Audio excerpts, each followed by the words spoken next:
Hello everyone, welcome back to my channel. जैसा कि हमने पिछले पार्ट में देखा था कि यूमिन और सांगुन एक दूसरे को किस करने लग जाते हैं, जिसके बाद जब नेक्स्ट डे यूमिन की आंख खुलती है तो यूमिन सोशल मीडिया में देखती है कि उसकी और सांगुन की किस करते हुए फोटो वायरल हो चुकी है और काफी टाइम हो चुका है उस फोटो को वायरल हुए, लेकिन अभी तक कोई भी उसे सोशल मीडिया से डिलीट नहीं करवा रहा। जबकि जब यूमिन ने पिछली बार अपनी और सांगुन की फोटो सोशल मीडिया में अपलोड करी थी तो तुरंत ही उसे किसी ने डिलीट मरवा दिया था, जिसे देख यूमिन समझ जाती है कि सांगुन को यूमिन से कोई भी फीलिंग नहीं है, बल्कि सांगुन ने अपने मतलब के लिए यूमिन को किस किया था ताकि सांगुन का आदमी यूमिन और सांगुन की फोटो क्लिक करके सोशल मीडिया में डाल दे। और असलियत में भी कुछ ऐसा ही हुआ था। सांगुन ने ही वो फोटो सोशल मीडिया में अपलोड करवाई थी, क्योंकि जब योंजू सांगुन से कह रहा था कि हम क्या वो फोटो सोशल मीडिया से डिलीट करवा दे क्योंकि इससे जो आपकी इमेज खराब हो रही है, जिस पर सांगुन योंजुन को ऐसा करने से साफ साफ मना कर देता है। यानी कि सांगुन चाहता था कि वो फोटो सोशल मीडिया में अपलोडेड रहे। बस यहाँ पर हल्का सा डिफरेंस ये है कि भले ही सांगुन ने मीडिया में ये फोटोज अपलोड करवाई हो, लेकिन इसके बावजूद भी सांगुन की फीलिंग्स यूमिन के लिए रियल वाली है। अब आगे हम देख पाते हैं कि जिन ही अपने फादर को सुना रही थी कि आप यूमिन और सांगुन को कैसे ब्लेसिंग दे सकते हो, जबकि मैंने पहले डिसाइड किया था सांगुन से शादी करने के लिए, जिस पर जियोनमिन का रिप्लाई साफ था कि यूमिन सांगुन से प्यार करती है और ऊपर से सांगुन भी यूमिन से प्यार करता है। वो तुम्हारी गलती है कि तुम सांगुन को अप्रोच नहीं कर पाई। और वैसे भी जब एक आदमी किसी औरत से प्यार करने लग जाता है तो उन्हें तोड़ पाना बहुत ज्यादा मुश्किल है। कि इतने में वहाँ पर लीमिन आकर जियोनमिन को भड़काने लग जाती है कि भले ही सांगुन यूमिन से शादी करना चाहता हो, लेकिन क्या पता सांगुन के फैमिली वाले इस चीज से एग्री ना हो। लीमिन की कही हुई ये बात जियोनमिन को भी थोड़ी सी अजीब लगती है, क्योंकि भले ही एक तरफ से जियोनमिन यूमिन की शादी सांगुन से करवाने के लिए तैयार हो, लेकिन वहीं पे दूसरी तरफ जियोनमिन यूमिन की शादी सांगुन से इसलिए करवाना चाहता है ताकि वो सांगुन की फैमिली से जो है थोड़ा अपना रिलेशनशिप स्ट्रॉन्ग कर सके। और एक बार जब इनका रिलेशनशिप स्ट्रांग हो जाएगा तो उसके बाद जो है जियोनमिन ग्रैंडमा के थ्रू जो है तहीजा कंपनी में काफी अच्छी पोजीशन में लग जाएगा। यानी कि देखा जाए तो जियोनमिन भी अपने प्रॉफिट के लिए ये शादी होने दे रहा है। ये तीनों आपस में बात कर ही रहे थे कि इतने में वहाँ पर यूमिन आ जाती है, जहाँ पर यूमिन को देखकर जियोनमिन यूमिन को अपनी तरफ बुलाता है और उससे पूछने लग जाता है कि सांगुन पे तुम ट्रस्ट तो करती हो ना, यानी कि आगे चल के कहीं सांगुन तुम्हें छोड़ तो नहीं देगा। और ये बात जियोनमिन ने यूमिन से इसलिए पूछी थी क्योंकि जियोनमिन को डर था कि कहीं आगे चल के अगर सांगुन ने यूमिन को छोड़ दिया तो जियोनमिन के हाथ से जो है तहीजा कंपनी चली जाएगी। यहाँ पर लीमिन भी यूमिन से कहने लग जाती है कि हाँ, मुझे भी यकीन नहीं है, क्या पता सांगुन के फैमिली मेंबर्स तुम्हें एक्सेप्ट ना करें। जिसके चलते लीमिन यूमिन के सामने शर्त रखती है कि ठीक है, वो यूमिन और सांगुन की शादी के लिए रेडी तो हो जाएंगे, लेकिन इससे पहले यूमिन को जो है सांगुन की फैमिली से इंट्रोडक्शन करवाना पड़ेगा। यानी कि इनकी शादी से पहले एक बार फैमिली गेट टुगेदर होगा ताकि ये लोग देख सके कि हाँ भाई, सांगुन के फैमिली वाले भी रेडी है इनकी शादी के लिए। जिस पर यूमिन कॉन्फिडेंटली लीमिन को कहती है कि ठीक है, मैं आपकी शर्त एक्सेप्ट करती हूँ, मेरी शादी तो होके रहेगी और आप लोग मेरी शादी में जरूर आना। यूमिन के इस कॉन्फिडेंस को देखकर एक बार फिर से जिनी को काफी जलन मचती है, जिसके बाद जिनी अपने रूम के लिए निकल जाती है। जहाँ पर रूम में जाने के बाद जिनी देखती है कि सांगुन की कार जस्ट उनके घर के बाहर खड़ी है, जहाँ पर यूमिन सांगुन की कार में बैठ जाती है।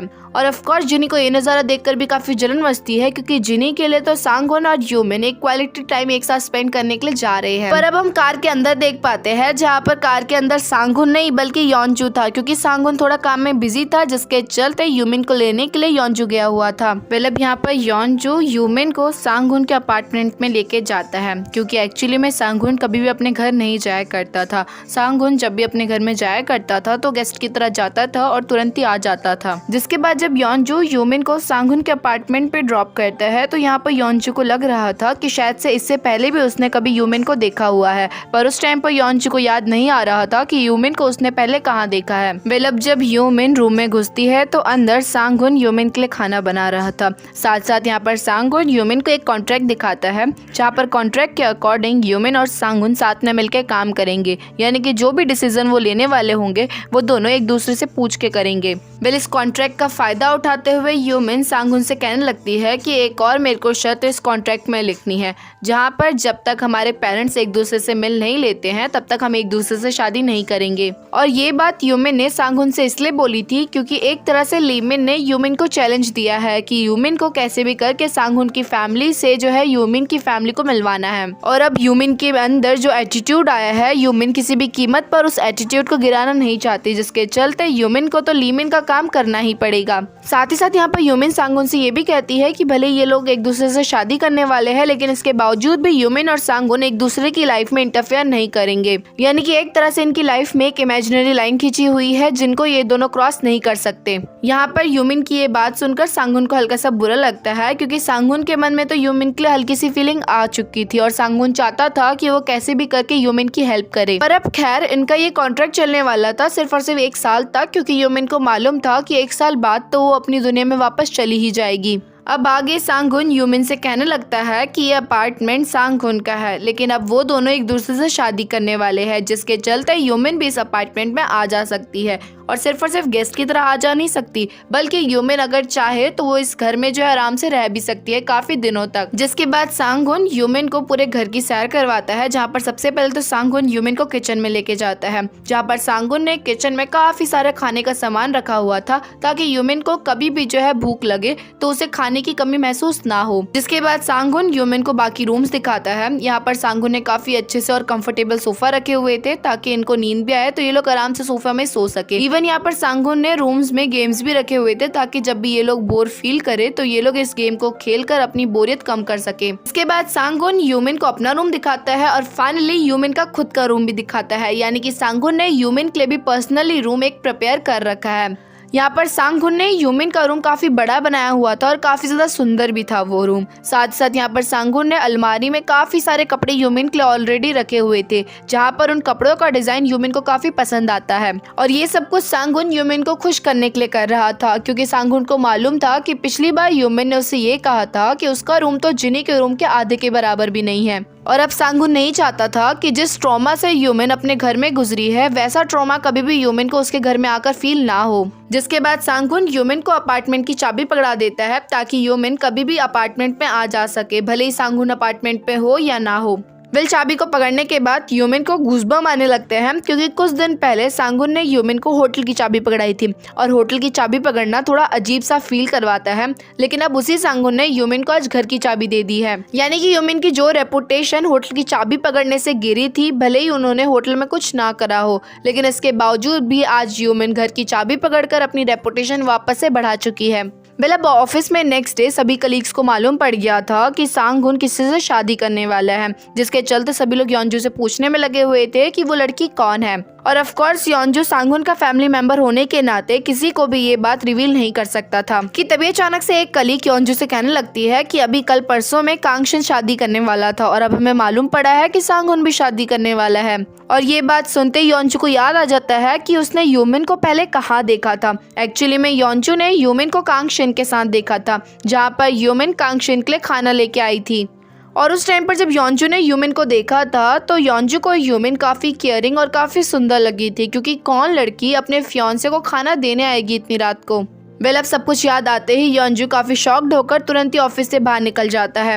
और वहीं पे सभी कलीग्स के साथ कांगशिन भी मौजूद था, जिसके चलते कांगशिन को भी मालूम पड़ गया था कि सांगुन और यूमिन भले ही अभी शादी करने की बात कर रहे थे, लेकिन अब इनकी शादी की बात उल्टा मीडिया तक भी पहुंच चुकी है। जिसके बाद कांगशिन अपना फोन चेक करने लग जाता है, जहाँ पर कांगशिन ने यूमिन को मैसेज किया था कि कभी भी तुम्हें मेरी जरूरत पड़े या फिर कभी भी तुम्हें बुरा फील हो तो तुम मुझे कॉल कर सकती हो। जहाँ पर यूमिन भी मैसेज के रिस्पॉन्स में सिर्फ और सिर्फ ठीक है लिख के मैसेज को छोड़ देती है।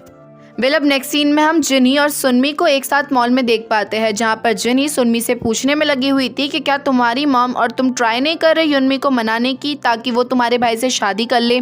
कि तभी अचानक से वहाँ पर दोना आ जाती है, जहाँ पर दोना को देखकर सुनमी काफी खुश थी। एक्चुअली में सुनमी दोना की काफी बड़ी फैन थी, जिसके चलते सुनमी दोना को ही फॉलो करती रहती थी, यानी कि जिस तरह से दोना रेडी होती थी उसी तरह की गेटअप में सुनमी भी रहा करती थी। और ऑफ कोर्स ह्यूमन से पहले जिनी सांगुन को अप्रोच करने में लगी हुई थी, जिसके चलते दोना भी जिनी को जानती थी। यहाँ पर दोना जिनी से पूछने लग जाती है कि मैंने तुम्हारी बहन के बारे में जो सुना है वो क्या सच है? क्या सच में तुम्हारी बहन ने अपने बॉयफ्रेंड को छोड़कर और ऊपर से तुम्हारी फीलिंग्स को छोड़कर सांगुन से शादी करने का डिसाइड करा है? ऑफ कोर्स दोना की बातों से लग रहा था कि वो यूमिन को पसंद नहीं करती, और इस चीज को नोटिस कर जिनी भी आसमान में चढ़ जाती है। इसके बाद जिनी दोना से कहने लगती है कि हाँ, मेरी बहन थोड़ी सी पागल है, वो अपने आप को विक्टिम की तरह देखती है और हमें विलन की तरह, और इसी रीजन की वजह से वो हमसे बदला ले रही है। साथ साथ यूमिन मेरे से कम्पीट करने की सोच रही है और इसी रीजन की वजह से उसने सांगुन को अप्रोच करा है। जिनी की बातें सुनने के बाद अब डोना उल्टा जिनी को ही सुनाते हुए कहने लगती है कि तुम अपनी बहन के बारे में कैसे सोच सकती हो। मैंने सोचा था कि ह्यूमन बुरी होगी, लेकिन अब मेरे अकॉर्डिंग तुम सबसे ज्यादा बुरी हो। तुम अपनी बहन को अपने लेवल तक का नहीं समझती, और मैंने थोड़ा सा ह्यूमन की बुराई क्या कर दी, तुम तो ह्यूमन को पूरा बदनाम करने में लगी हो, यानी कि तुम ह्यूमन को अच्छा बिल्कुल नहीं मानती। साथ साथ यहाँ पर बातों बातों में जिनी ने डोना को ये भी कह दिया था कि ह्यूमन अडॉप्टेड है, और ये बात डोना को काफी बुरी लगी, क्योंकि शादी और अडॉप्शन का कोई रिलेशन बैठता ही नहीं है। जरूरी थोड़ना है कि कोई इंसान अगर अडॉप्टेड हो तो वो अच्छे घर नहीं जा सकता। वेल ऑफ कोर्स अब दोनों की बातों से लगने लग गया था कि शायद से वो ह्यूमन की साइड से बोल रही है, जिसके बाद सुनमी भी डोना से कहने लगती है कि वो काफी ज्यादा बुरी है, उसने मेरे भाई को चीट करा है। सुनमी को बोलता हुआ देख डोना सुनमी को बिल्कुल ही एटीट्यूड के साथ रिस्पॉन्स करती है कि वो मैं खुद जज करूंगी कि कौन अच्छा है कौन बुरा है, किसी की बात सुनकर मैं किसी को जज नहीं कर सकती हूँ। अब हम आगे देखते हैं कि शिन ह्यूमन से मिलने के लिए गई हुई थी, ह्यूमन से भीख मांगने के लिए कि ह्यूमन उसके बेटे से शादी कर ले, वो इस तरह से कांगशिन के साथ रिश्ता ना तोड़े। लेकिन काफी मनाने के बावजूद भी जब ह्यूमन नहीं मानती तो शिन उल्टा ह्यूमन पे अटैक कर देती है, जहाँ पर ह्यूमन अपनी सेफ्टी के लिए हल्का सा शिन पे वार क्या कर देती है कि जिस पर शिन जो है नाटक करने लग जाती है कि हाँ ह्यूमन ने मुझे मारा, ये वो, उसने मेरे बेटे के साथ रिश्ता तोड़ दिया, वो काफी गंदी लड़की है, उसने मेरे बेटे को चीट कर दिया। और ये सब कुछ शिन जानबूझ के करने में लगी हुई थी ताकि भरी सभा में ह्यूमन की बेइज्जती हो जाए, और वहाँ पर मौजूद सभी लोग भी बिना कुछ जाने पहचाने ह्यूमन को ही बुरा बोलने में लगे हुए थे। यहाँ पर जब सभी लोग ह्यूमन की बुराई कर रहे थे, जिसके चलते अचानक से ह्यूमन को चक्कर आने लगते हैं, और ह्यूमन नहीं सुन पा रही थी उनकी इतनी सारी बातें, जिसके चलते ह्यूमन तुरंत ही वहाँ से भग जाती है। वेल अब ये सब कुछ हो जाने के बाद शिन लीमिन के पास जाती है, जहाँ पर हम देख पाते हैं कि लीमिन ने ही शिन को ये सब कुछ करने के लिए कहा था,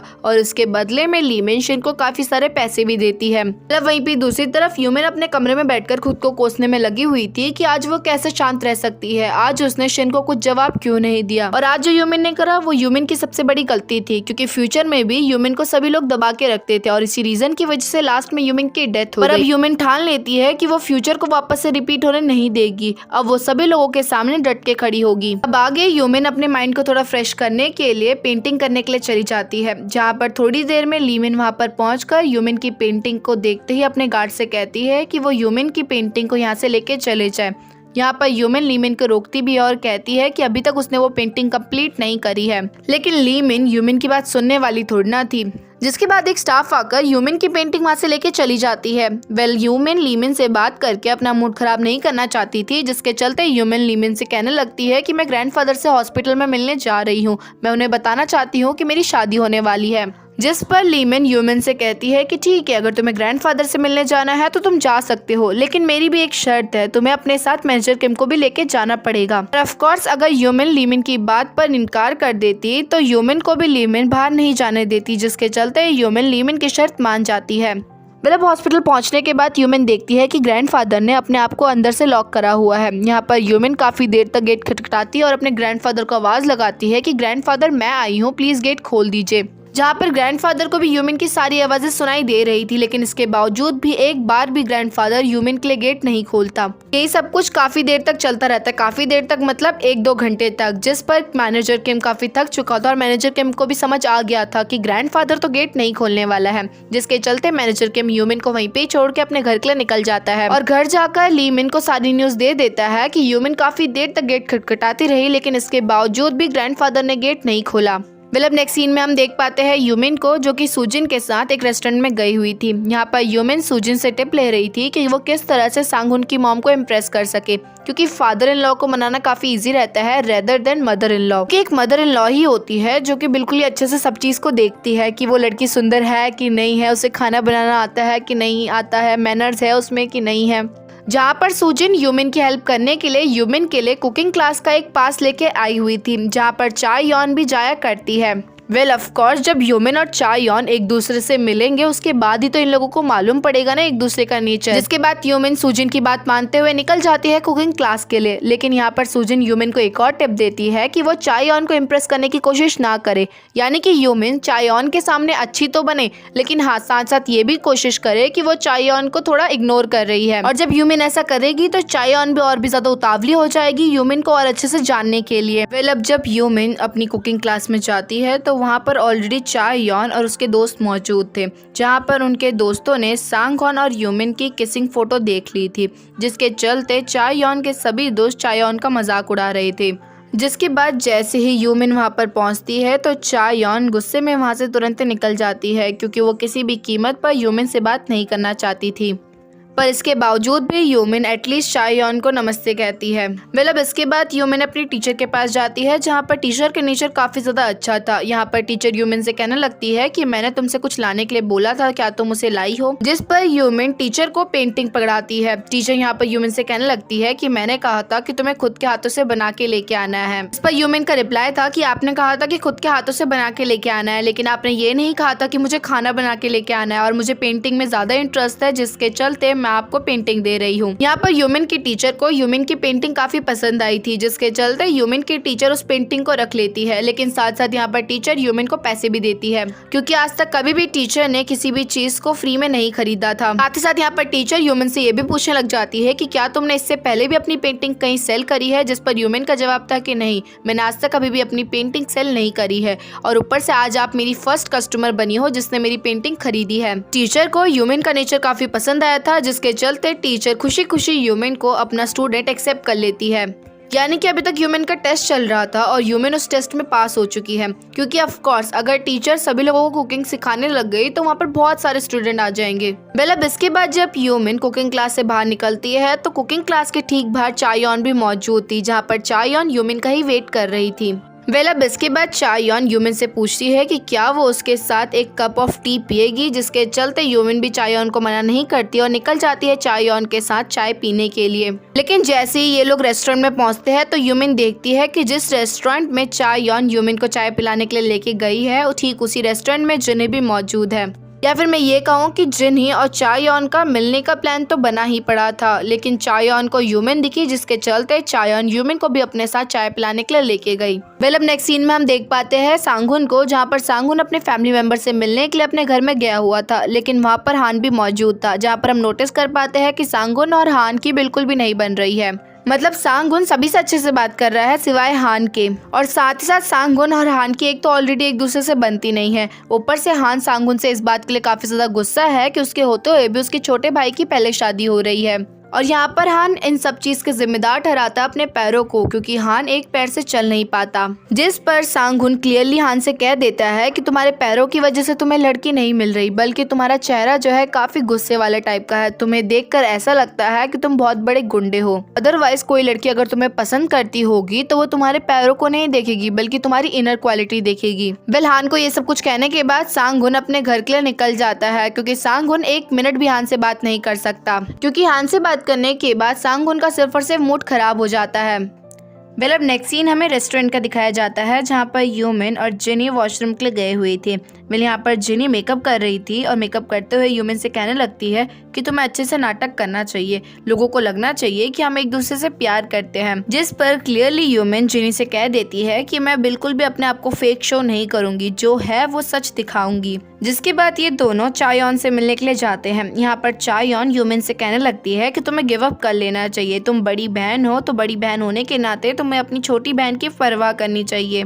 जहाँ पर यूमिन का जवाब बिल्कुल ही क्लियर था कि मैं गिव अप क्यों करूँ, क्योंकि मैं भी तो सांगुन को प्यार करती हूँ, और मैटर ये नहीं करता कि जिन्ही भी सांगुन से प्यार करती है कि नहीं करती, क्योंकि सांगुन तो मुझसे प्यार करता है। साथ साथ यहाँ पर यूमिन ये तक कहने लगती है कि वैसे भी आज तक मुझे मिला ही क्या है, आज तक जो कुछ भी था वो जिनी का था, और आज तक मैंने कभी भी जो है जिनी से वो चीजें छीनने की कोशिश नहीं करी। पर आज फर्स्ट टाइम है जब मैं जिनी से कोई चीज छीन रही हूँ, और अब मैं बिल्कुल भी गिव अप करने वालों में से नहीं। अब ये लोग आपस में बात कर ही रहे थे कि तभी अचानक से वहाँ पर सांगुन आ जाता है, जहाँ पर सांगुन को बिल्कुल भी अच्छा नहीं लगता कि उसकी मॉम यूमिन से बात कर रही है। ऊपर से यहाँ पर चायोन को भी लगता है कि शायद से यूमिन ने ही सांगुन को यहाँ पर बुलाया होगा। जिस पर सांगुन अपनी मॉम से कहने लगता है कि यूमिन ने मुझे नहीं बुलाया, बल्कि मैं आपको यहाँ पर पिक करने के लिए आया हुआ था। मैंने सोचा था कि आपसे मिलने के बहाने मैं आपको शादी के लिए कन्विंस कर सकूं, बट अब मुझे नहीं लगता कि मुझे आपको कन्विंस करने की जरूरत है, क्योंकि आप तो पीठ पीछे अलग ही ट्रिक करने में लगी हो। यहाँ पर सांगुन यूमिन को अपने साथ लेके जाने लगता है, जिस पर यूमिन चायोन से कहने लगती है कि मैंने सोचा था आप मेरी फीलिंग समझोगे, क्योंकि आपने भी बहुत टाइम पहले अपने फादर मदर से लड़कर शादी की थी। जिस पर चायोन कहने लगती है कि किसने बोला कि हमने लड़कर शादी करी, उल्टा सांगुन के फादर जो है ऑलरेडी मैरिड थे, उनकी वाइफ की डेथ हो गई, और उल्टा सांगुन के फादर का एक और बच्चा था। इसके बावजूद भी सांगुन के फादर मेरे से इम्प्रेस हो गए, जिसके बाद हमारे बीच बीच में लव क्रिएट हो गया, यानी कि हम दोनों के बीच में क्लियर प्यार था, जिसके चलते हमने शादी करी है एक दूसरे से। साथ साथ यहाँ पर चायोन यूमिन से ये कहने लग जाती है कि तुम्हारा केस काफी खराब है, तुमने तो उल्टा अपने बॉयफ्रेंड को धोखा दे दिया है। चायोन की ये बात सुनकर यूमिन चायोन से कहती है कि उल्टा कांगशन मुझे यूज कर रहा था, मुझे यूज करने के लिए वो मुझसे शादी भी कर रहा था। इसके बाद जब मुझे इस बारे में मालूम पड़ा तो मैंने तुरंत ही जो है कांगशन से अपनी सगाई तोड़ दी। साथ साथ मैंने डिसाइड किया कि आज के बाद मैं किसी से भी प्यार नहीं करूंगी। लेकिन उसके बाद मुझे मिला सांगुन। सांगुन का नेचर काफी अच्छा है और सांगुन को देखकर बिल्कुल भी नहीं लगता कि वो मुझे चीट करेगा। यूमिन आगे कहती है कि अगर एक हद तक सांगुन मुझे चीट भी करता है तो मुझे लगा था कि सांगुन की मम्मी काफी अच्छी है, जिसके चलते अगर सांगुन मुझे छोड़ेगा भी तो उसकी मॉम जो है उसे आराम से मना लेगी। यहाँ पर एक तरह से यूमिन ने चायोन की इनडायरेक्ट वे में तारीफ भी कर दी और ऐसा भी शो करा कि वो चायोन की तारीफ नहीं कर रही, क्योंकि यहाँ पर यूमिन ने क्लियरली ये कहा है कि उसने सोचा था कि चायोन काफी ज्यादा अच्छी नेचर की होगी, यानी कि वो अपने बेटे को गलत काम करने से रोकेगी। वेल चायोन को सब कुछ कहने के बाद यूमिन तुरंत ही सांगुन के साथ वहाँ से निकल जाती है। वेल यूमिन के जाने के बाद जिनी चायोन के लिए गिफ्ट लेके आई हुई थी, जिसके चलते जिनी चायोन को गिफ्ट देने लगती है, लेकिन चायोन साफ साफ जिनी का वो गिफ्ट रिजेक्ट कर देती है। मतलब रिजेक्ट नहीं करती, चायोन यहाँ पर जिनी से ये कहने लगती है कि मैं तो तुम्हारे लिए कोई गिफ्ट लाई ही नहीं, जिसके चलते मैं तुम्हारा गिफ्ट भी नहीं ले सकती हूँ। साथ ही साथ यहाँ पर चायोन के फेशियल एक्सप्रेशन से लग रहा था कि शायद से चायोन को यूमिन में इंटरेस्ट आने लगा है। वेल अब ड्रामे में आगे यूमिन सांगुन के अपार्टमेंट में चली जाती है सांगुन के साथ, क्योंकि यूमिन का मूड ऑलरेडी खराब था और वो अपने घर जाकर अपना मूड और खराब नहीं करना चाहती थी। जहाँ पर अपार्टमेंट में जाने के बाद सांगुन यूमिन से कहने लगता है कि हमें एक दूसरे के बारे में अच्छे से जान लेना चाहिए, क्योंकि कल को आकर हमसे कोई भी अगर ये पूछता है कि क्या तुम मुझसे प्यार करते हो तो हमारे पास बिल्कुल ही सही जवाब होना चाहिए, ताकि उन्हें लगे कि हाँ भाई हम नाटक नहीं कर रहे हैं। जहाँ पर शुरुआत में तो यूमिन काफी घबरा रही थी, लेकिन इस चीज का उपाय भी सांगुन के पास था। सांगुन तुरंत ही फ्रिज में से ड्रिंक्स निकालता है, क्योंकि नशे के हालात में हर इंसान जो है अपनी शर्म भूल जाता है। जिसके बाद यूमिन और सांगुन साथ में ड्रिंक करते हुए एक दूसरे से बात करना शुरू कर देते हैं। जहाँ पर यूमिन सांगुन से कहने लगती है कि पहले तुम मुझे जवाब दो कि क्या तुम मुझसे प्यार करते हो। वेल यहाँ पर सांगुन यूमिन को डायरेक्टली जवाब देता है कि हाँ मैं तुमसे प्यार करता हूँ, और यहाँ पर साथ साथ सांगुन बहुत सारी रोमांटिक बातें भी करता है और सांगुन की बातों से ऐसा लग रहा था कि वो रियल में यूमिन को प्यार करता है। और इवन यूमिन भी जो है सांगुन की बातों से इम्प्रेस हो चुकी थी और यूमिन को लगने लग गया था कि ये रियल फीलिंग है।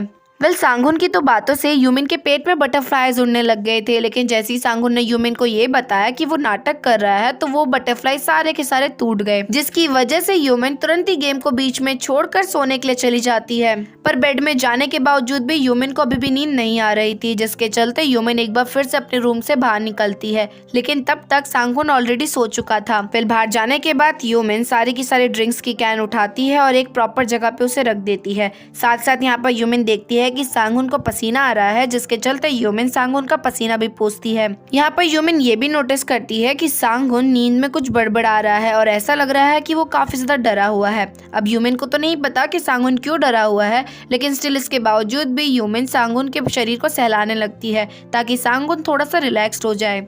और यहीं पे ये सीन कट होता है। वेल अब नेक्स्ट सीन में हम देखते हैं कि सुबह सुबह चायोन पहुंच चुकी थी सांगुन के अपार्टमेंट में, जहां पर रूम में घुसते ही चायोन देखती है कि सांगुन और यूमिन साथ में सोने में लगे हुए हैं। वेल जैसी ही चायोन रूम में घुसती है तो यूमिन की तो अचानक से आँख खुल जाती है, लेकिन स्टिल सांगुन गहरी नींद में सो रहा था। यहाँ पर चायोन ये देख के हैरान थी कि सांगुन इतनी गहरी नींद में सोने में लगा पड़ा है। इवन सांगुन को उसकी आवाज तक नहीं आ रही, क्योंकि इससे पहले तक सांगुन कभी भी ढंग से नहीं सोया है। वेल चायोन सांगुन को सोने देती है और यूमिन को अपने साथ बाहर लेके जाती है, जहाँ पर चायोन यूमिन से कहने लगती है कि ठीक है वो यूमिन और सांगुन की शादी करवाने के लिए तैयार है। साथ ही साथ शादी से पहले चायोन यूमिन की फैमिली से भी मिलना चाहती है, लेकिन इसके साथ साथ चायोन की एक कंडीशन भी है। पर इस कंडीशन को बताने से पहले यूमिन को चायोन से प्रॉमिस करना होगा कि यूमिन ये बात सांगुन को कभी भी शेयर नहीं करेगी। और यहीं पे ये सीन कट हो जाता है। अब हमें आगे ही मालूम पड़ेगा कि चायोन ऐसा क्या काम यूमिन से करवाना चाहती है जिसके बदले में चायोन उल्टा यूमिन और सांगुन की शादी करवाने के लिए भी तैयार है।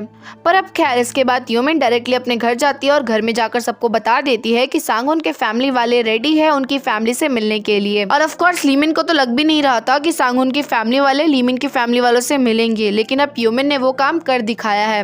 वेल ये बात सुनकर जिनी को भी काफी बुरा लगता है, क्योंकि धीरे धीरे वो सारे काम ठीक होते जा रहे हैं जो यूमिन और सांगुन की शादी में ऑब्स्टिकल बन रहे थे। जिसके बाद जियानमिन तुरंत ही अपनी सारी मीटिंग्स कैंसिल कर देता है ताकि वो सांगुन के फैमिली मेंबर से मिल पाए। क्योंकि जियोनमिन को भी मालूम था कि उसे जितना प्रॉफिट सांगहुन के साथ काम करके मिलेगा उतना प्रॉफिट कोई और कंपनी उसे नहीं देने वाली है। मतलब ये आपस में बात कर ही रहे थे कि तभी अचानक से ह्यूमन को किसी का कॉल आता है और ये कॉल और किसी का नहीं, ग्रैंडफादर का था। यहाँ पर ह्यूमन तुरंत ही ग्रैंडफादर की बात जियोनमिन से करवाती है, जहाँ पर ग्रैंडफादर जियोनमिन से कहने लगते हैं कि तुम ह्यूमन की शादी बिल्कुल ही ठीक ठाक तरीके से सांगहुन के साथ करवा देना। ये चीज देखकर लीमिन को एक और झटका लग जाता है, क्योंकि लीमिन के अकॉर्डिंग तो ग्रैंडफादर ने ह्यूमन से बात करी ही नहीं, उल्टा ग्रैंडफादर ने तो ह्यूमन के लिए गेट तक नहीं खोला था। मतलब इसके बाद हमें पास का सीन दिखाया जाता है, जहाँ पर जब ह्यूमन अपने ग्रैंडफादर से मिलने के लिए गई थी तो उस टाइम पर ग्रैंडफादर ने ह्यूमन के लिए गेट नहीं खोला था। कि तभी ह्यूमन को याद आता है कि जब वो मर रही थी तो उस टाइम पर मैनेजर किम ने ह्यूमन की बात ग्रैंडफादर से करवाई थी, जहाँ पर ग्रैंडफादर ह्यूमन से रोते हुए कह रहे थे कि प्लीज मुझे माफ कर दो। ये बात याद आते ही ह्यूमन इस तरीके को थोड़ा सा आजमाती है, जहाँ पर ह्यूमन ग्रैंडफादर से अब कहने लगती है कि मैंने आपको माफ कर दिया है, मैं यहाँ पर इसलिए आई हूँ क्योंकि मेरी शादी सांगहुन से होने वाली है और मैं आपकी ब्लेसिंग लेना चाहती हूँ। यहाँ पर जैसे ही ह्यूमन ने ग्रैंडफादर को माफ करने की बात करी थी, वैसे ही तुरंत ही ग्रैंडफादर भी ह्यूमन के लिए गेट खोल देते हैं और तुरंत ही उसे गले लगा लेते हैं। पर इसके बावजूद भी अब ह्यूमन के मन में एक और डाउट आने लग जाता है कि ग्रैंडफादर किस चीज की माफी ह्यूमन से मांगने में लगे हुए हैं। पर अब खैर नेक्स्ट डे ह्यूमन के फैमिली मेंबर्स निकल जाते हैं सांगहुन के फैमिली मेंबर से मिलने के लिए, जहाँ पर इन दोनों फैमिली मेंबर्स ने मिलने का प्रोग्राम बनाया हुआ था एक बहुत ही सुंदर पार्क के अंदर। फिर यहाँ पर ह्यूमन के फादर तो सांगहुन के फैमिली मेंबर से काफी अच्छे से बात करते हैं, क्योंकि जियोनमिन भी चाहता था उनके साथ अच्छे से रिलेशनशिप बनवाना ताकि वो तुरंत ही अच्छी पोस्ट में काम कर सके। पर रही बात लीमिन की, ना वो तो चाहती थी ह्यूमन की शादी तुड़वाना, जिसके चलते लीमिन जानबूझ के बेशरमों की तरह बात करने लग जाती है। लीमिन सांगहुन के फैमिली मेंबर से कहने लगती है कि आपने किस जगह पे मीटिंग बैठाई है, शायद से आप हमें इतनी वैल्यू नहीं देते हो, इसी वजह से आपने अपने घर में बुलाने की जगह हमें इस जगह पे बुलवाया है। यहाँ पर किसी को भी लीमिन का वे ऑफ टॉकिंग बिल्कुल भी पसंद नहीं आता, इवन चायोन को भी नहीं आता, जिस पर चायोन लीमिन को जवाब देते हुए कहने लग जाती है कि आपको शायद से मालूम ही होगा कि ह्यूमन और सांगहुन की फोटो ऑलरेडी वायरल चल रही है और हमने पार्क में इसलिए मिलने के लिए बुलाया ताकि ये जो कंट्रोवर्सी अभी चल रही है वो और ज्यादा आगे ना बढ़े। पर मुझे लगता है कि उल्टा आप भी जो है चाहती हो कि ये कंट्रोवर्सी आगे बढ़े, मुझे नहीं लगता कि आप हमारे बच्चों के बारे में कुछ सोचती हो। मतलब लीमिन और चायोन एक दूसरे से अभी तक मिले नहीं है, लेकिन ऑलरेडी इनके बीच में अब दरार क्रिएट होना शुरू हो चुकी है। अब देखना ये है कि इनकी लड़ाई और कितना आगे तक चलेगी और कौन इस लड़ाई में जीतने वाला है।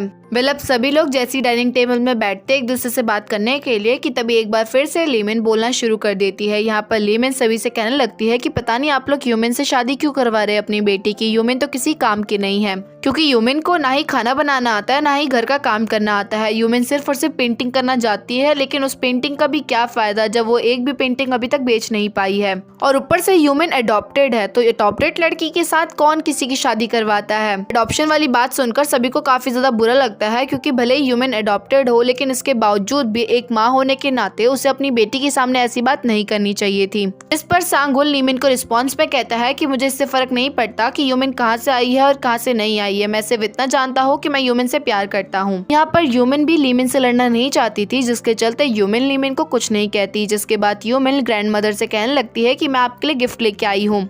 यहाँ पर ह्यूमन गिफ्ट के तौर पर ग्रैंड मदर के लिए लेके आई हुई थी एक बहुत ही सुंदर सी पेंटिंग, जो कि ग्रैंड मदर को काफी पसंद आती है, जिसके चलते ग्रैंड मदर तुरंत ही उस पेंटिंग को अपने रूम के वॉल पे चिपका देती है। लीमिन इस गिफ्ट को देखकर थोड़ा सा शॉक थी, क्योंकि ये वही पेंटिंग थी जो कि पिछली बार ह्यूमन बनाने में लगी हुई थी, जिसे लीमिन ने ह्यूमन से छीन लिया था, जिसके चलते लीमिन तुरंत ही ह्यूमन को बाहर आने के लिए कहती है और बाहर पहुंचते ह्यूमन से पूछने लग जाती है कि तुमने ये पेंटिंग कहाँ से ली, क्योंकि इस पेंटिंग को तो मैं ऑलरेडी बेच चुकी थी। जिस पर ह्यूमन लीमिन को बताती है कि मैंने कस्टमर से कहा कि ये पेंटिंग थोड़ी सी खराब हो चुकी है, जिसके चलते आपको ये पेंटिंग नहीं मिल पाएगी।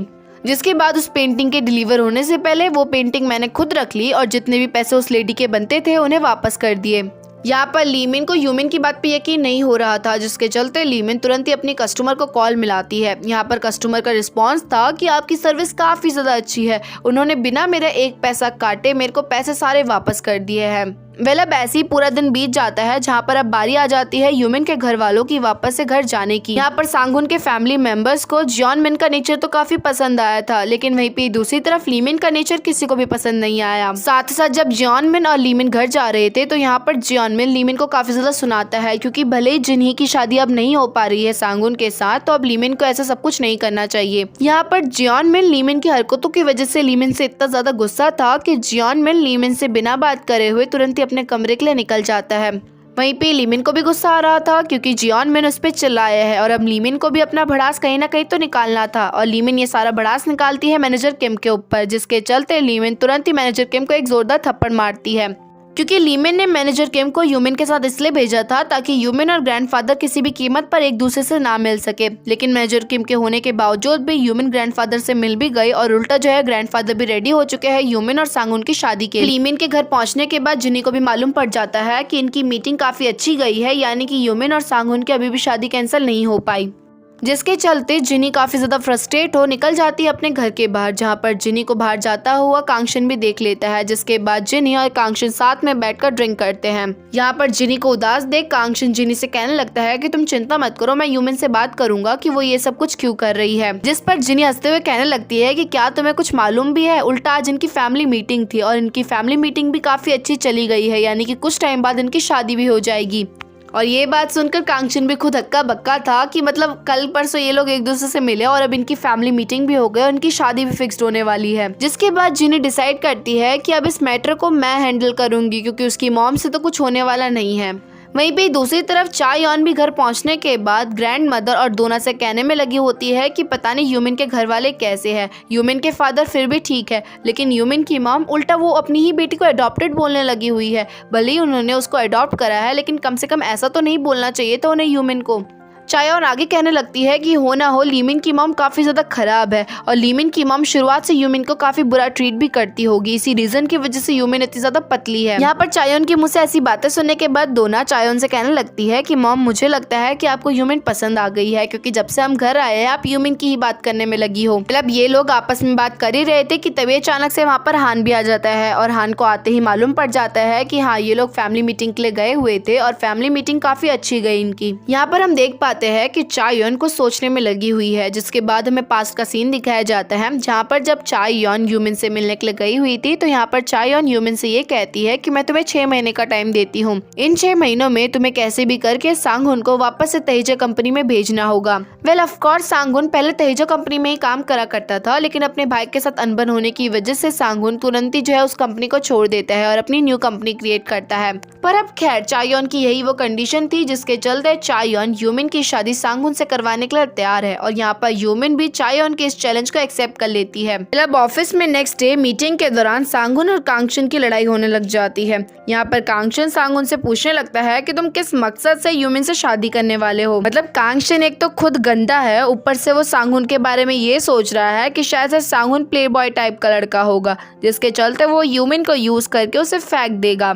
और ऊपर से आज तक सांगहुन कभी भी किसी लड़की को डेट नहीं करा, लेकिन यूमिन क्या आती है अचानक से उसने यूमिन को डेट करना क्यों शुरू कर दिया। सांगहुन यहाँ पर कांगशन को बस इतना कहता है कि मुझे बिल्कुल भी बर्दाश्त नहीं कि कोई दूसरा आदमी मेरी फियांसे का इतना प्यारा सा नाम अपने मुंह से ले, और अगर कोई आदमी ऐसा करेगा तो मैं तुरंत ही उसका मुंह तोड़ दूंगा। वेल अब ऐसी ये पूरा दिन भी बीत जाता है और रात हो जाती है, जहाँ पर यूमिन अपना बैग पैक करने में लगी हुई थी, क्योंकि यूमिन डिसाइड कर चुकी थी कि वो अपने घर में अब और दिन नहीं रहेगी, वो सांगहुन के साथ शिफ्ट होने वाली है। जहाँ पर यूमिन अपना सामान पैक कर ही रही थी कि तभी इतने में यूमिन को सांगहुन का कॉल आता है। यहाँ पर सांगहुन यूमिन से पूछने लगता है कि अगर तुम्हें कोई भी प्रॉब्लम हो तो तुम मुझे हमेशा कॉल कर सकती हो। वेल एक्चुअली में तो सांगहुन भी अभी जगा हुआ था क्योंकि वो ऑफिस में बैठ के अपना काम करने में लगा हुआ था, लेकिन यहाँ पर सांगहुन यूमिन से कहने लगता है कि मैं भी कमा इसलिए रहा हूँ ताकि मैं तुम्हारा पेट आराम से भर सकूँ, पर इसका मतलब ये नहीं है कि मैं तुम्हारे लिए फ्री नहीं हूँ। जब भी तुम्हें मेरी हेल्प की जरूरत पड़े तो मैं तुम्हारे लिए हमेशा खड़ा रहूंगा।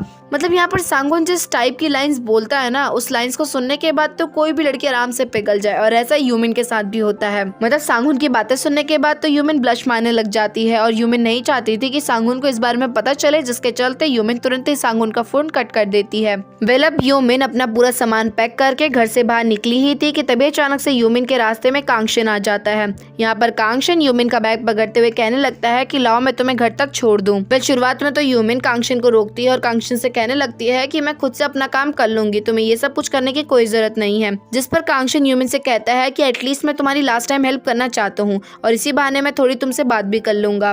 साथ साथ यहाँ पर कांगशन यूमिन से ये भी प्रॉमिस करता है कि आज वो लास्ट टाइम यूमिन की हेल्प करना चाहता है, उसके बाद वो कभी भी यूमिन को अपनी शक्ल नहीं दिखाएगा। अब आगे हम देख पाते हैं कि कांगशन जानबूझकर यूमिन को घर तक छोड़ना चाहता था ताकि वो यूमिन को मैनिपुलेट कर सके।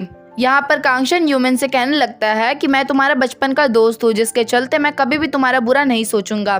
अगर तुम्हें सांगुन से शादी करके खुशी मिलती है तो तुम खुशी खुशी सांगुन से शादी कर लो और मैं कभी भी तुम्हें नहीं रोकूंगा। लेकिन तुम एक बात ध्यान से खुद से सोचो कि इतनी जल्दी सांगुन तुम्हारे साथ शादी करने के लिए कैसे तैयार हो गया, जबकि सांगुन तो उन लड़कों में से है जो लड़की को भाव तक नहीं देता है। तो तुम एक बार ध्यान से सोचो, क्या पता सांगुन तुम्हारा यूज करना चाहता हो, इसलिए मैं चाहता हूँ कि तुम सांगुन से थोड़ा दूर रहो। पर यूमिन कांगशन की बातों पर ध्यान नहीं देती क्योंकि यूमिन को मालूम था कि यूमिन और सांगुन इसलिए एक दूसरे से शादी कर रहे हैं क्योंकि उन दोनों के बीच में कॉन्ट्रैक्ट चल रहा है, जिसके चलते यूमिन कांगशन की बातों को इग्नोर करते हुए जैसे अपने रूम में जाने वाली थी कि तभी अचानक से कांगशन यूमिन से कहने लग जाता है कि तुम्हें मालूम नहीं कि सांगुन खूनी है, जिस पर यूमिन ये बात सुनते ही वहीं पे खड़ी की खड़ी रह जाती है। जिसके बाद कांगशन यूमिन से कहने लगता है कि क्या तुम्हें नहीं मालूम कि सांगुन ने तहेजा कंपनी क्यों छोड़ी? उसने तहेजा कंपनी इसलिए छोड़ी ताकि उसे अपने भाई को फेस ना करना पड़े। एक्चुअली में सांगुन और हान दोनों बचपन में बोट की सैर करने के लिए गए हुए थे, जहाँ पर बचपन में सांगुन ने हान को पानी में धक्का दे दिया था। हान को तो पानी से कैसे न कैसे बाहर निकाल दिया जाता है, लेकिन इस हादसे की वजह से हान का एक पैर घायल हो जाता है। और ऑफ कोर्स सांगुन अपने भाई का खूनी है, जिसके चलते सांगुन कभी भी हान को अच्छे से फेस नहीं कर पाता और इसी रीजन की वजह से सांगुन ने तहेजा कंपनी भी छोड़ दी। ये बात पता चलने के बाद यूमिन कुछ टाइम के लिए तो वहीं पे स्टैचू की तरह खड़ी हो जाती है, जिस चीज का फायदा उठाते हुए कांगशन तुरंत यूमिन को गले लगाते हुए कहने लगता है कि मैं तुम्हारा कभी भी बुरा नहीं सोच सकता हूँ, प्लीज मेरी लाइफ में वापस आ जाओ। यूमिन भले ही कितने भी बड़े सदमे में क्यों ना हो, लेकिन स्टिल यूमिन किसी भी कीमत पर कांगशन की लाइफ में वापस नहीं जा सकती, जिसके चलते यूमिन तुरंत ही कांगशन को खुद से दूर करती है और रूम में चली जाती है। अब यूमिन के रूम में जाते ही हम देख पाते हैं कि कांगशन को अभी भी अच्छे से सबक नहीं मिला, क्योंकि जैसे यूमिन रूम में जाती है तो तुरंत ही वहाँ पर जिनी पहुँच जाती है। एक्चुअली में ये सब कुछ कांगशन ने जिनी के कहने पे करा था और जिस टाइम पर कांगशन ने यूमिन को हक करा तो ठीक उसी टाइम पर जिनी ने उनकी फोटो भी क्लिक कर ली। ऑफ कोर्स आप लोग समझ गए होंगे कि जिनी इस फोटो का यूज करके यूमिन को बदनाम करने वाली है, ये दिखाने के लिए सोशल मीडिया में कि यूमिन सांगुन से शादी कर ली है, लेकिन वहीं पे दूसरी तरफ यूमिन का एक्स्ट्रा मैरिटल अफेयर है। अब यूमिन भी रूम में घुसते ही तुरंत ही सुजिन को कॉल मिलाती है, क्योंकि यूमिन को अभी भी स्टिल इस बात पे यकीन नहीं था कि सांगुन अपने भाई को मारने की सोच सकता है। पर सुजिन भी यूमिन सब कुछ नहीं छुपाती और यूमिन को बता देती है कि हाँ, बचपन में ये हादसा हुआ था, लेकिन सुजिन का मानना ये भी था कि इन सब चीज का किसी के पास प्रूफ नहीं है, जिसके चलते हम ये नहीं कह सकते कि सच में सांगुन ने हान को मारने की कोशिश की होगी। नेक्स्ट डे हम देख पाते हैं कि हान सांगुन को कॉल करता है ये बताने के लिए कि अब हान जो है सांगुन के साथ काम नहीं करना चाहता, यानी कि तहेजा कंपनी का कंस्ट्रक्शन का काम का जिम्मेदारी थी सांगुन के ऊपर। लेकिन अब हान सांगुन से कह रहा था कि वो उनके साथ कोऑपरेट नहीं करेगा और इसका रीजन ये था कि सांगुन की शादी होने वाली है और हान नहीं चाहता कि सांगुन की शादी के चलते उनके काम में कोई भी प्रॉब्लम आए। मतलब कुछ भी, किसी की शादी हो रही है तो इससे तुम्हारे कंस्ट्रक्शन से क्या लेना देना है, सांगुन अपना काम टाइम पे तो कर रहा है ना। पर खैर, अब जैसी ये बात सांगुन के कलीग्स को मालूम पड़ती है तो सभी काफी टेंशन में आ जाते हैं, क्योंकि अगर उनके हाथों से कॉन्ट्रैक्ट चले गया तो ऑफ कोर्स उनकी मेहनत वेस्ट हो जाएगी। और सांगुन तो टेंशन में था ही था कि इतने में कांगशन भी अब सांगुन को सुनाने लग जाता है, क्योंकि ऑफ कोर्स सांगुन की शादी की वजह से ये कॉन्ट्रैक्ट टूटा है। मतलब अभी भी कांगशन इस प्रॉब्लम से कैसे बाहर निकले सोचने की जगह सांगुन को नीचा दिखाने की सोच रहा है, क्योंकि कांगशन ये बात भूल गया है कि सांगुन उसकी कंपनी का सीईओ है। अगर वो चाहे तो कांगशन को अभी के अभी नौकरी से निकाल सकता है। अब खैर, सांगुन कांगशन से लड़कर अपना मुंह गंदा नहीं करना चाहता था, लेकिन साथ ही साथ कांगशन की बातों से सांगुन को मोटिवेशन मिल जाता है, जिसके चलते सांगुन तुरंत ही अपनी कंपनी से निकल जाता है हान से बात करने के लिए। वहीं पे दूसरी तरफ हान ने एक मीटिंग रखी हुई थी जहाँ पर मीडिया रिपोर्टर्स भी प्रेजेंट थे। यहाँ पर हान सभी लोगों को अपने आइडियाज बता रहा था, जहाँ पर हान अपने आइडियाज में अब थोड़ा और भी ज्यादा इम्प्रूवमेंट कर रहा है। हान अपने बारे में बता ही रहा था कि तभी इतने में वहाँ पर सांगुन पहुँच जाता है, जहाँ पर सांगुन इंट्रोडक्शन देने से पहले मीडिया रिपोर्टर से कुछ बात करने लगता है। यहाँ पर सांगुन सभी लोगों को बताने लगता है कि जो हान अपना काम करवा रहा है उसमें काफ़ी ज़्यादा नुकसान होने वाला है। जो कंस्ट्रक्शन का काम चलेगा इससे लोगों की जान को भी खतरा है, साथ साथ जो इस प्रोजेक्ट में पैसा लगने वाला है वो बजट से बाहर जा रहा है। यानी कि हान ने जो अभी रिसेंट में प्लान में चेंजिंग करी है वो बिल्कुल ही खराब है। और सभी लोगों की नज़रों में अब सांगुन काफ़ी ज़्यादा समझदार इंसान है, जिसके बाद जाकर सांगुन बिल्कुल स्टाइल में अपना इंट्रोडक्शन देता है कि वो एचटेक कंपनी का मालिक सांगुन है और साथ ही साथ उनका कॉन्ट्रैक्ट हान कंपनी के साथ चल रहा था, लेकिन किसी रीज़न की वजह से जस्ट आज सुबह सुबह हान ने हमारे साथ वो कॉन्ट्रैक्ट कैंसिल कर दिया। और इसका मेन रीज़न ये था कि मेरी शादी होने वाली है, मेरी शादी होने की वजह से हान ने हमारे साथ एक कॉन्ट्रैक्ट कैंसिल करा है। वेल सभी लोग ये बात सुनकर काफी ज्यादा शॉक्ड में थे, क्योंकि किसी के साथ कॉन्ट्रैक्ट कैंसिल करने का ये पिद्दू सा रीजन नहीं होना चाहिए। जिसके बाद सांग-हुन सभी लोगों से वोटिंग करवाने लग जाता है कि कौन कौन चाहता है कि मेरी कंपनी और हान की कंपनी साथ में काम करे। और ऑफ कोर्स सभी लोग सांग-हुन की समझदारी का एक नमूना तो देख ही चुके थे, जिसके चलते मेजॉरिटी ऑफ पीपल चाहते थे कि हान की कंपनी के साथ सांग-हुन काम करे। और फिर होना क्या था, यहाँ पर हान की मीटिंग हान पे ही भारी पड़ जाती है। अब मीडिया रिपोर्टर्स ने कहा है तो हान किसी भी कीमत पर सांग-हुन के साथ कॉन्ट्रैक्ट कैंसिल नहीं कर सकता। वेल अब नेक्स्ट सीन में जियोनमिन ग्रैंडमा से मिलने के लिए गया हुआ था। यहाँ पर जियोनमिन ग्रैंडमा से कहने लगता है कि अगर आपकी फैमिली मेंबर का कोई पर्सन उस पोजीशन में काम करेगा तो कितना अच्छा होगा। एक्चुअली में ग्रैंडमा की कंपनी में एक काफ़ी अच्छी पोजीशन खाली पड़ी हुई थी, जिसके लिए काफ़ी सारे लोग टेस्ट दे चुके थे। बट प्रॉब्लम ये थी कि उस टेस्ट को देने के लिए काफ़ी सारे लेवल्स कंप्लीट करने पड़ते हैं और जियोनमिन इतनी मेहनत नहीं करना चाहता था। पर ग्रैंडमा जियोनमिन की बातों से समझ चुकी थी कि जियोनमिन के अंदर काफ़ी ज़्यादा लालच भरा हुआ है। पर खैर जियोनमिन से ग्रैंडमा कहने लगती है कि ठीक है, मैं इस बारे में सोचूंगी। जिसके बाद ग्रैंडमा वहाँ से चली जाती है। फिर अब जियोनमिन से मिलने के बाद ग्रैंडमा सीधा यूमिन के ग्रैंडफादर से मिलने के लिए जाती है। एक्चुअली में ग्रैंडफादर ने ही ग्रैंडमा को मिलने के लिए बुलाया हुआ था। यहाँ पर ग्रैंडफादर ग्रैंडमा से मिलते ही तुरंत ही उनसे माफ़ी मांगने लग जाते हैं। एक्चुअली में बहुत टाइम पहले ये दोनों के दोनों साथ में काम करा करते थे और इनकी दोनों की साथ में ही कंपनी शुरू हुई थी, मतलब मिलके कंपनी इन्होंने क्रिएट करी थी, जहाँ पर इनको थोड़ा बहुत पैसा मिल गया था। और यहाँ पर ग्रैंडफादर के मन में लालच आया, जिसके चलते उन्होंने ग्रैंडमा के भी पैसे चुरा के वहाँ से भाग गए और आज तक ग्रैंडफादर ने वो पैसे ग्रैंडमा को वापस नहीं करे। लेकिन अचानक से ग्रैंडफादर आज वो सारे पैसे ग्रैंडमा को देने के लिए आए हुए थे। यहाँ पर ग्रैंडफादर ग्रैंडमा को वो पैसे देते हुए रिक्वेस्ट करते हैं कि आप कैसे भी करके यूमिन की शादी सांग-हुन से करवा दो।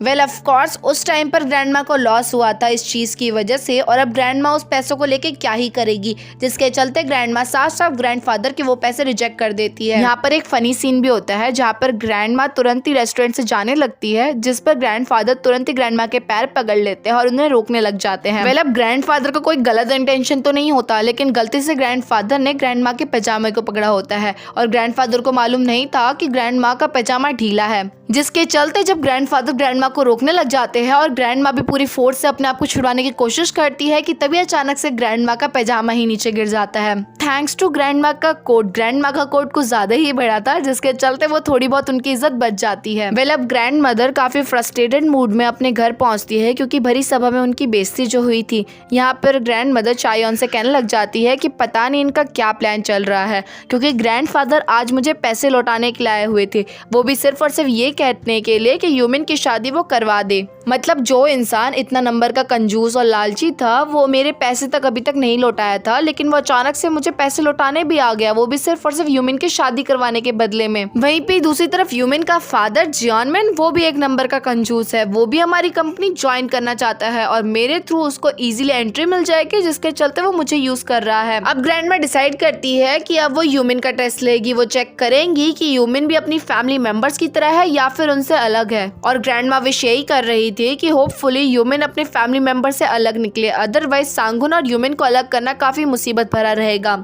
अब ड्रामे में आगे यूमिन ग्रैंडफादर से मिलने के लिए गई हुई थी, जहाँ पर ग्रैंडफादर यूमिन से कहने लग जाते हैं कि तुम चिंता मत करो, तुम्हारी शादी काफी अच्छी तरीके से हो जाएगी, भले तुम्हारे साथ पहले बहुत बुरा हुआ है लेकिन अब सब कुछ तुम्हारे साथ ठीक होगा। यहाँ पर जब यूमिन और ग्रैंडफादर बात करने में लगे हुए थे कि तभी अचानक से यूमिन नोटिस करती है कि उनकी बातें कोई बाहर से सुन रहा है, जिसके चलते यूमिन तुरंत ही रूम से बाहर निकलती है और इनकी बातें सुनने वाला और कोई नहीं, मैनेजर किम था।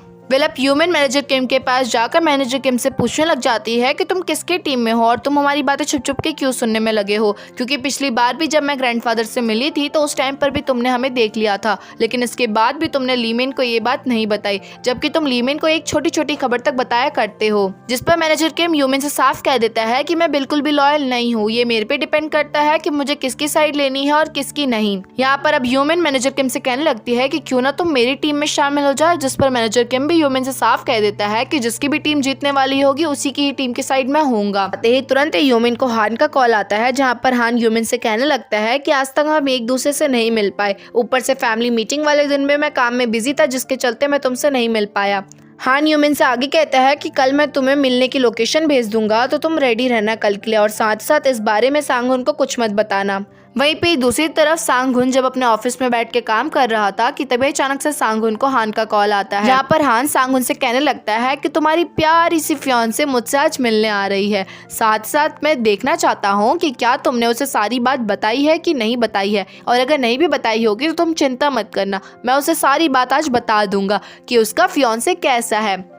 हान के मुंह से ये बात सुनकर सांग-हुन काफी हाइपर हो चुका था, जिसके चलते सांग-हुन अपना सारा काम छोड़कर निकल जाता है यूमिन को ढूंढने के लिए, ताकि वो यूमिन को हान से मिलने से रोक सके। वहीं भी दूसरी तरफ यूमिन तो रेस्टोरेंट में पहुंच चुकी थी, लेकिन यूमिन को हान कहीं पे भी नजर नहीं आ रहा था, क्योंकि एक्चुअली में हान रेस्टोरेंट में थोड़ा ना था, उस रेस्टोरेंट के ऊपर बने होटल में मौजूद था। अब कुछ ही देर में उस रेस्टोरेंट के पास सांग-हुन भी पहुंच जाता है, जहाँ पर सांग-हुन को रेस्टोरेंट के अंदर जाने के लिए एक पुल पार करनी पड़ेगी, लेकिन उस पुल के नीचे काफी सारा पानी था, जिसे देखते ही अचानक से सांग-हुन की तबीयत बिगड़ने लगती है। यहाँ पर सांग-हुन पास्ट को याद करने लग जाता है जब हान पानी के अंदर गिर गया था। यहाँ पर सांग-हुन काफी चिल्लाता है कि कोई मेरे भाई को बचाओ, कोई मेरे भाई को बचाओ। यहाँ पर हम क्लियरली देख पाते हैं कि शायद से सांग-हुन इस ट्रोमा से अभी तक उभर नहीं पाया है। ऑफ कोर्स यहाँ पर दिख रहा था साफ साफ कि सांग-हुन अपने भाई को बचाना चाहता था, लेकिन वो काफी ज्यादा छोटा था, जिसके चलते वो ये काम नहीं कर पाया, और इस रीजन की वजह से हान के पैर भी चले गए, जिसके चलते सांग-हुन की लाइफ का ये सबसे ज्यादा स्केरी पार्ट था।